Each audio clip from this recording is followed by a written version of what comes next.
Hello students, कैसे हैं आप सब। आशा करती हूँ आप सभी अच्छे होंगे।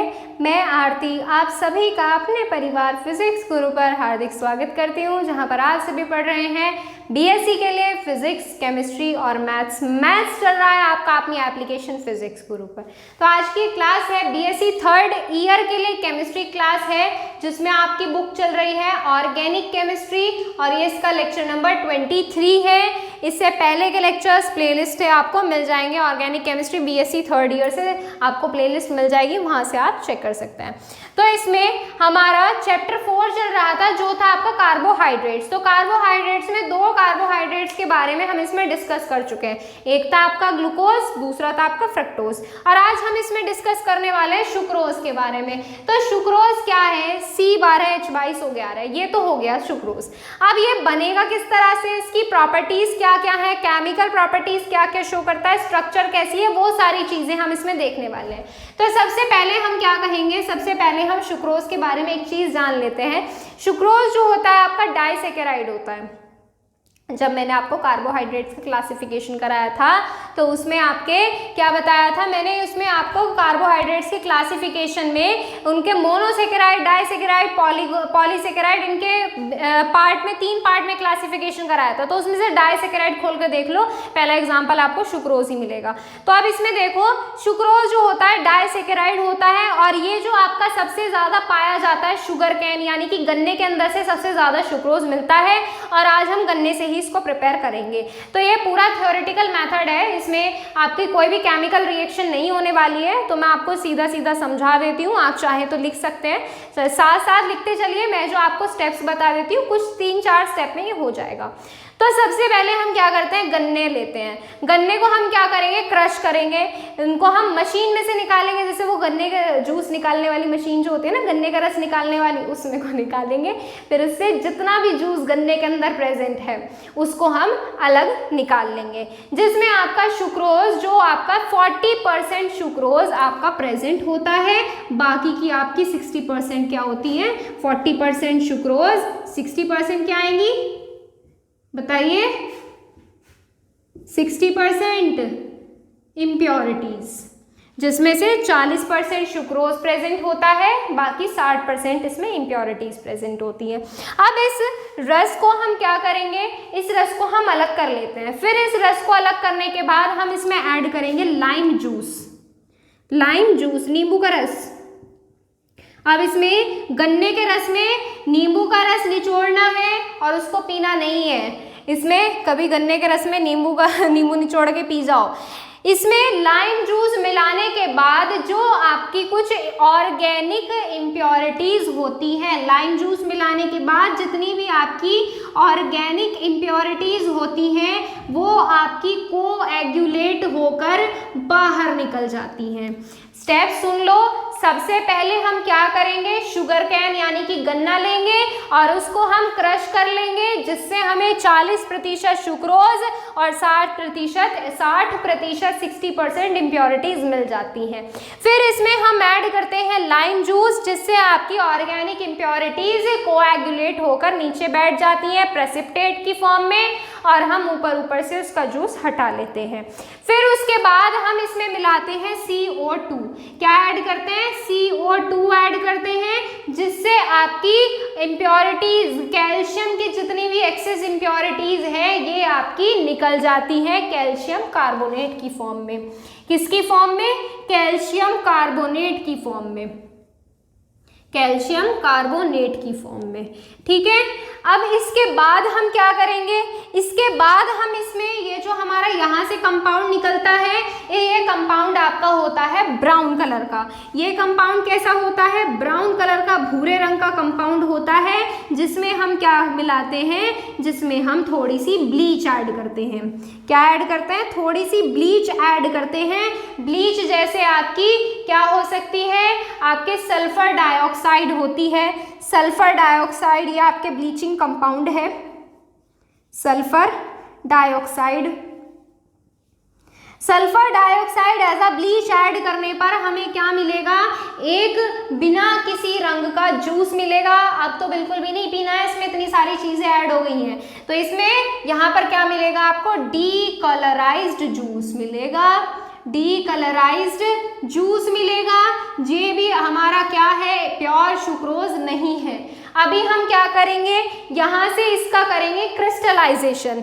इस कलरलेस जूस का क्या करेंगे, क्रिस्टलाइजेशन करेंगे। क्या करेंगे, क्रिस्टलाइजेशन। क्रिस्टलाइजेशन हम किस तरह से करते हैं, इस जूस को हम कुछ कंटेनर में रखते हैं। क्या करते हैं, कंटेनर में रखते हैं। और क्रिस्टलाइजेशन जो होता है इसका डिस्टिलेशन मेथड के थ्रू होता है। कौन से, डिस्टिलेशन मेथड के थ्रू इसका क्रिस्टलाइजेशन होता है। इसमें आपके कुछ कंटेनर सीरियल वाइज रख दिए जाते हैं, जैसे एक यहाँ का रख दिया, दूसरा कंटेनर इधर, तीसरा इधर, चौथा इधर। इस तरह से 3 से 4 कंटेनर एक सीरीज में अरेंज कर दिए जाते हैं, जिनमें आपका ये वाला डीकलराइज्ड जूस भरा जाता है। इन कंटेनर्स का प्रेशर लगातार कम होता रहता है और इनका प्रेशर कम होने की वजह से, यानी कि इस डीकलराइज्ड जूस में जो हमने कंटेनर में जो ये जूस भरा है उनका प्रेशर लगातार घटता रहता है, जिसकी वजह से इस जूस के अंदर जितना भी एक्सेस या फिर जितना भी पानी प्रेजेंट होता है वो रिमूव हो जाता है। क्या हो जाता है, रिमूव हो जाता है। और रिमूव किस फॉर्म में होता है, वेपर, यानी कि वाष्प अवस्था की तरह फुर हो जाता है। जैसे गैस हवा में उड़ जाती है ना, ऐसे वाटर उड़ जाता है, ठीक है। और फिर इस क्रिस्टलाइजेशन मेथड के बाद हमें क्या मिलते हैं, सुक्रोज के क्रिस्टल प्राप्त होते हैं। सुक्रोज के क्रिस्टल प्राप्त होते हैं, सुक्रोज के क्रिस्टल, ठीक है। यहाँ पर आपका ये मेथड होता है कंप्लीट। फर्स्ट सबसे शुरू से एंड तक बता रही हूँ, ध्यान से देखना। सबसे पहले गन्ना लोगे, उसको उसका रस निकाल लोगे, 40% सुक्रोज और 60% इम्प्योरिटीज मिल जाएंगी। उसके बाद इसमें लाइम जूस मिलाओगे, नींबू का रस। फिर उसके बाद आपको जो जितनी भी ऑर्गेनिक इम्प्योरिटीज हैं वो प्रेसिपिटेट की फॉर्म में नीचे बैठ जाएंगी और ऊपर से जूस अलग कर लोगे। फिर उसके बाद क्या होगा, आपका CO2 कैल्शियम कार्बोनेट की फॉर्म में रिमूव हो जाएगा, यानी कि जितनी भी CO2 मिलाने पर जितनी भी कैल्शियम की इम्प्योरिटीज है कैल्शियम कार्बोनेट की फॉर्म में, प्रेसिपिटेट की फॉर्म में अलग हो जाती हैं। फिर इसके बाद जो हमें कंपाउंड मिलता है, क्योंकि गन्ने का जो उसका जो नेचुरल कलर होता है, गन्ने के रस का जो नेचुरल कलर होता है वो आपका ब्राउन कलर का होता है, तो उसमें हम क्या करते हैं, ब्लीचिंग पाउडर ऐड करते हैं। Sulphur dioxide as a bleaching compound है, और भी ब्लीचिंग कंपाउंड होते हैं काफ़ी सारे, कोई भी ऐड कर सकते हैं, जिससे हमें एक डीकलराइज्ड जूस मिलता है, जिसका हम क्या करते हैं, क्रिस्टलाइजेशन करते हैं। क्रिस्टलाइजेशन हम करते हैं डिस्टिलेशन मैथड के थ्रू, डिस्टिलेशन मैथड के थ्रू। और डिस्टिलेशन मेथड के थ्रू हम क्या करते हैं, इसमें हम 4 से 5 कंटेनर एक सीरीज में अरेंज करते हैं, जिनका प्रेशर लगातार कम होता रहता है, जिसमें हमारा ये जूस भरा रहता है। और प्रेशर लगातार कम होने की वजह से इस जूस के अंदर जितना भी पानी प्रेजेंट होता है वो वेपराइज्ड हो जाता है और हमें सुक्रोज के छोटे बड़े क्रिस्टल प्राप्त होते हैं। आई होप आपको ये मेथड समझ में आ गया होगा। यही इकलौता मेथड है जिसको हम पढ़ते हैं। इसमें जो है आपका डायग्राम भी होता है, पर डायग्राम इतना इम्पॉर्टेंट नहीं है आपका। इसमें जो है मेथड है यही इनफ है। तो आप क्या कीजिए, इस मेथड का स्क्रीनशॉट लीजिए, फिर उसके बाद हम इसकी फिजिकल प्रॉपर्टीज़ की तरफ चलते हैं। नोट कीजिए।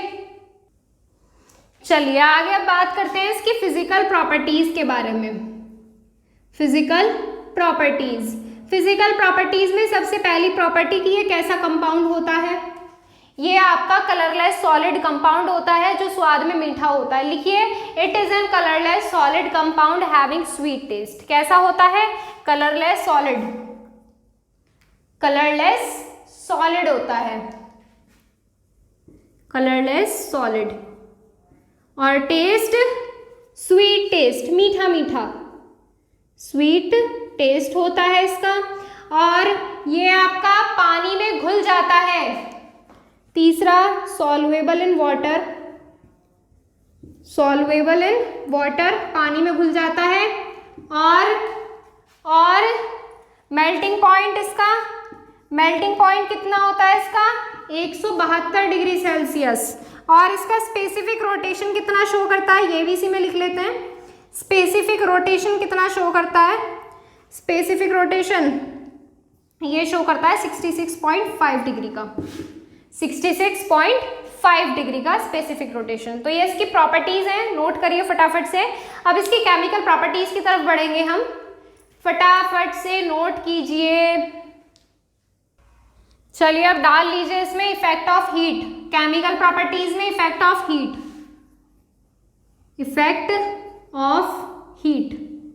गरम करने पर क्या होगा इसका, बेचारे सुक्रोज को जब हम गरम कर देंगे तो क्या होगा, ये जल जाएगा।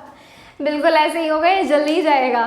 तो देखो इफेक्ट ऑफ हीट में हम क्या करते हैं, इसको हम सबसे पहले क्या करेंगे, सुक्रोज को, देखो मैं आपको बता रही हूँ, इसमें ज़्यादातर ये जो रिएक्शंस होती है केमिकली रिएक्शंस जैसे अब तक करते आए हम फ्रक्टोज और सुक्रोज को लेकर, ऐसे इसमें कोई खास रिएक्शन नहीं है। क्यों नहीं है, इसका भी रीज़न आपको पता चलेगा जब हम इसकी लिमिटेशंस करेंगे।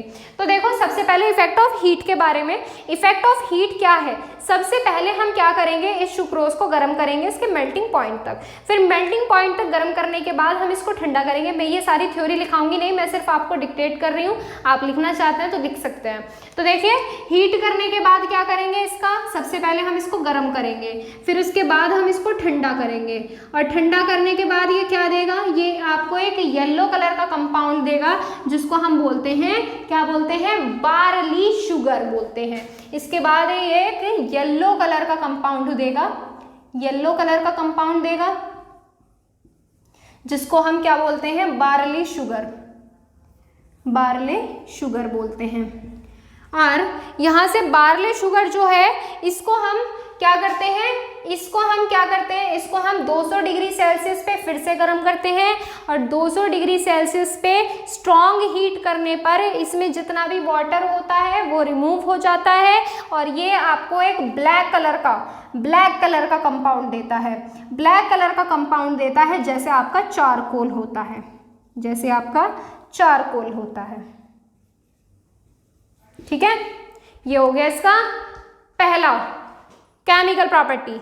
सबसे पहले हीट करेंगे मेल्टिंग पॉइंट तक, फिर ठंडा करेंगे, जिसके बाद ये येलो कलर का कंपाउंड देता है जिसको बार्ले शुगर बोलते हैं। फिर बार्ले शुगर को 200 डिग्री सेल्सियस पर गर्म करेंगे, जिससे इसमें जितना भी पानी प्रेजेंट होगा वो रिमूव हो जाएगा, और आपको ब्लैक कलर का कंपाउंड जैसे आपका चारकोल होता है ऐसा आपको मिल जाएगा। ठीक है, चलिए ये हो गए फर्स्ट। सेकेंड करेंगे इसका हाइड्रोलाइसिस।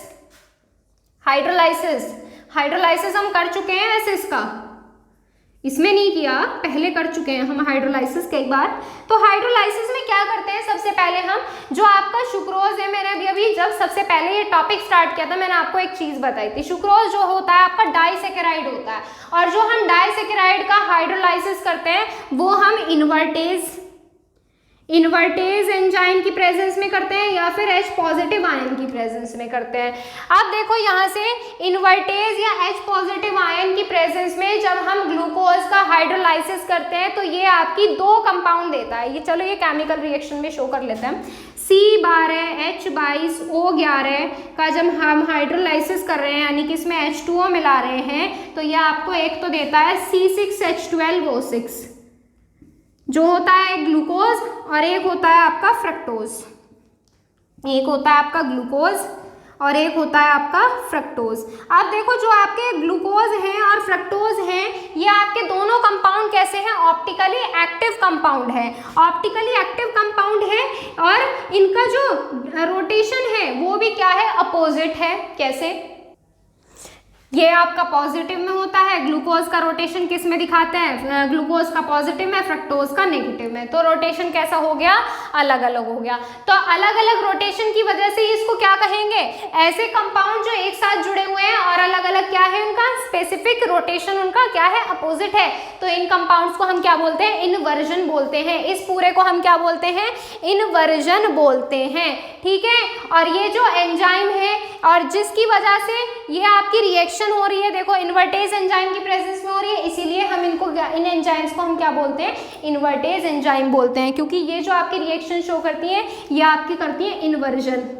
क्या बोलती हैं, इन्वर्जन शो कर रही हैं। और जिन कंपाउंड और इसी वजह से इस कैटलिस्ट को हम क्या बोलते हैं, इस एंजाइम को हम क्या बोलते हैं, इन्वर्टेज एंजाइम बोलते हैं। ठीक है, और इसी रीजन की वजह से आपके सुक्रोज को हम क्या बोलते हैं, इन्वर्ट शुगर भी बोलते हैं। इसी रीजन की वजह से हम शुगर को, सुक्रोज को इन्वर्ट शुगर भी कहते हैं। ठीक है, तो ये हो गया आपका सेकेंड पॉइंट हाइड्रोलाइसिस का। ठीक है, चलिए स्क्रीनशॉट लीजिए इसका हाइड्रोलाइसिस का। फिर नेक्स्ट प्रॉपर्टी, चलिए तीसरी प्रॉपर्टी देखिए, डिहाइड्रेशन। अब डिहाइड्रेशन कैसे करेंगे, इसका हम डिहाइड्रेशन करते हैं कंसंट्रेटेड H2SO4 की प्रेजेंस में, जिससे आपका ये कोक पाउडर में डिसोसिएट हो जाता है। ठीक है, C12H22O11, इसका हम क्या करेंगे, डिहाइड्रेशन करेंगे, कैटलिस्ट कंसंट्रेटेड H2SO4, जिससे आपका ये किसमें, कोक पाउडर में कितने कार्बन है, 12, तो 12 कार्बन और ये आपके 11 H2O। ठीक है, इनमें आपका डिसोसिएट होता है और ये आपका क्या है, कोक पाउडर। COCK मत कर देना, COK ही करना, कभी मुर्गा बना दो इसका, कोक पाउडर। ठीक है, चलिए ये हो गई आपकी डिहाइड्रेशन। अब इसका आप ऑक्सीडेशन भी कर सकते हो, ऑक्सीडेशन करो, स्ट्रक्चर भी बनवाएंगे इसके बाद आपकी हम। ऑक्सीडेशन हम कैसे करते हैं इसका, C12H22O11 में जब हम ऑक्सीजन मिलाएंगे, यहाँ पर हम लेंगे KMnO4 या K2Cr2O7 या फिर डाइल्यूटेड HNO3। ठीक है, तो यहां से आपका ये क्या बनता है, यहां से आपका बनता है ऑक्सैलिक एसिड।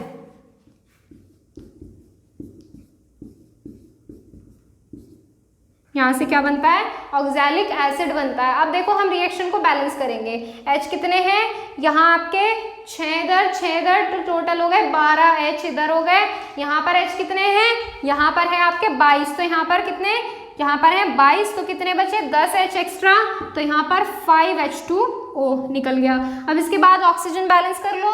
यहाँ पर कितने ऑक्सीजन है, 6 इधर यानी कि आपके 2 12 और ये 5, तो टोटल कितने हो जाएंगे 29 ऑक्सीजन। अब 29 यहाँ है, 11 यहाँ है, तो करो 29 माइनस 11 कितने आ जाएंगे 18, तो यहाँ पर 18 ऑक्सीजन आपके इधर आ जाएंगे। ठीक है, रिएक्शन होगी बैलेंस। चलो दोनों रिएक्शन हो गई, दोनों का स्क्रीनशॉट लो।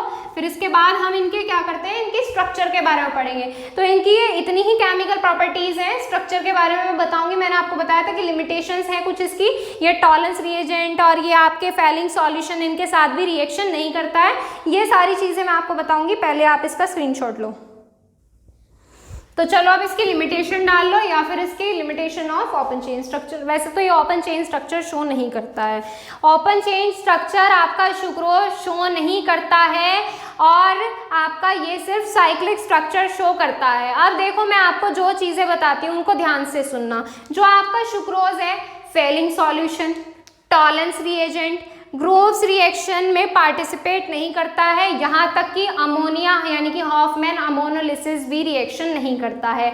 और ये रिएक्शन ना करने का एक सीधा रीज़न ये है कि आपके सुक्रोज के पास कोई भी फ्री ग्रुप प्रेजेंट नहीं होता है, जैसा हमारा ग्लूकोज और फ्रक्टोज के साथ था। ग्लूकोज में एल्डिहाइड ग्रुप फ्री था, फ्रक्टोज में कीटो ग्रुप फ्री था, लेकिन सुक्रोज में ना तो एल्डिहाइड ग्रुप होता है ना कीटोनिक ग्रुप होता है। इसी वजह से हमने इतनी सारी केमिकल प्रॉपर्टीज इसकी शो नहीं की है, क्योंकि ये इनके साथ रिएक्ट नहीं करता है। और कोई फंक्शनल ग्रुप ना होने की वजह से और इन स्पेसिफिक कंपाउंड्स के साथ रिएक्ट ना करने की वजह से भी सुक्रोज अपनी ओपन चेन स्ट्रक्चर नहीं दिखाता है। तो इसकी साइक्लिक स्ट्रक्चर जो दी थी आपकी हुडसन ने दी थी। साइक्लिक स्ट्रक्चर हुडसन ने क्या बताया था कि आपका जो ये सुक्रोज होता है ये 2 मोनोसेकेराइड्स की एक यूनिट होती है, यानी कि 2 मोनोसेकेराइड्स आपके जुड़ते हैं तब आपका एक डाइसेकेराइड यानी कि फ्रक्टोज बनाता है। अब देखिए फ्रक्टोज आपका पायरानोज और फ्यूरानोज जैसी स्ट्रक्चर से जुड़कर बना होता है, जिनमें पायरानोज का पहला कार्बन फ्यूरानोज के पहले कार्बन के साथ ऑक्सीजन के थ्रू जुड़ता है और आपकी ग्लाइकोसाइडिक लिंकेज बनाता है। ये सारी चीजें हम इसकी स्ट्रक्चर बनाएंगे और तब लिखेंगे। समझ में आ गया? तो सबसे पहले इसकी पायरानोज जैसी स्ट्रक्चर बनाइए, जिसमें आपकी 5 कार्बन की एक चेन होती है। छोटा छोटा बनाना, ये आपका oxygen, carbon carbon carbon carbon, ठीक है। अब इसके बाद CHOH ग्रुप आपको अरेंज करने हैं। इस बार ध्यान रखना आप अरेंजमेंट ग्रुप का किस तरह से करते हैं। CH2OH, इधर आपका OH, H, इधर H, OH, H, OH, और इधर भी आपका H और इधर आपका H। यहां पर ये आपका क्या बना, पायरानोज बना है, पायरानोज। और इस बार यहां पर क्या बनाएंगे, फ्यूरानोज। फ्यूरानोज किस तरह से बनता है, फ्यूरानोज जो होता है आपका, ये भी 5 कार्बन की चेन है, बट उसके कार्बन अरेंज कुछ इस तरह से होते हैं। कैसे होते हैं आपके, कुछ 1 2 3 4, यहां पर आ गया आपका ऑक्सीजन और एक CHOH ग्रुप आपका यहाँ CH2OH, यहाँ पर आपका एक H ग्रुप ऐसे है। इसी तरह से यहाँ पर भी एक ग्रुप प्रेजेंट होता है, यहाँ पर CH2OH, और ये आपके फ्यूरानोज और पायरानोज कुछ इस तरह से जुड़े होते हैं। यहाँ पर O और इधर भी आप HOH बैलेंस कर लो, यहाँ पर HOH और इधर OH रख लो, इधर H रख लो। बैलेंस हो गया क्या, देखो ध्यान से, इसको काउंटिंग भी कर सकते हो। ये पहला कार्बन है, ये दूसरा है, ये तीसरा है, ये चौथा है, और फिर इसके बाद आपकी रिंग ही काउंट मेन है आपकी, ज्यादा और कुछ बाहर का मेन नहीं है। इस तरह से यहाँ पर काउंटिंग होती है, पहला, ये दूसरा, ये तीसरा कार्बन, ये चौथा और ये 5वां कार्बन, ठीक है। नंबरिंग भी डाल सकते हो। और ये जो आपकी लिंकेज है ये ग्लाइकोसाइडिक लिंकेज है, ग्लाइकोसाइडिक लिंकेज। तो ये है आपकी सुक्रोज की हुडसन स्ट्रक्चर या फिर साइक्लिक स्ट्रक्चर। ये पूरी स्ट्रक्चर है, आप एक एक बॉन्ड को ध्यान से बनाना और तब स्ट्रक्चर लिखना इसकी, ठीक है। स्ट्रक्चर का स्क्रीनशॉट लीजिए, फिर हम इसकी हॉवर्थ स्ट्रक्चर की तरफ, यानी कि ये तो थी आपकी हुडसन हाइपोथेसिस,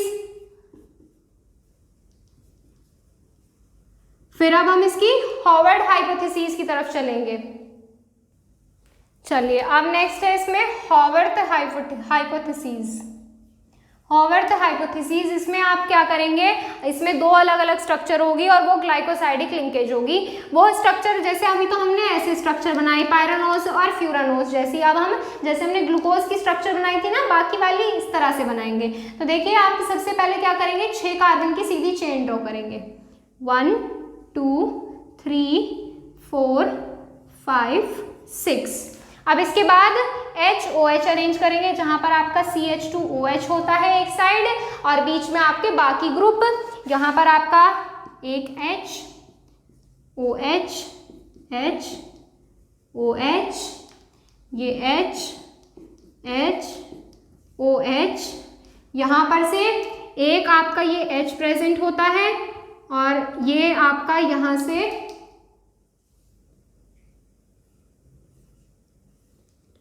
इस तरह से आपका ऑक्सीजन एल्डिहाइड ग्रुप प्रेजेंट होता है, ठीक है।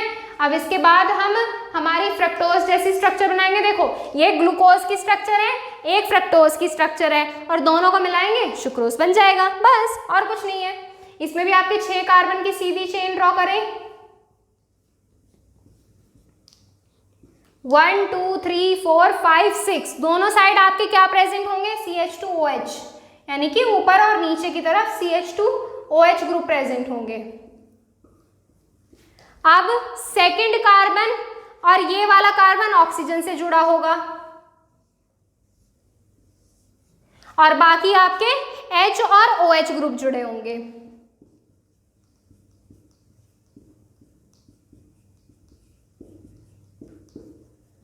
और ये वाला कार्बन आपके इस वाले कार्बन के साथ ऑक्सीजन से लिंक करेगा।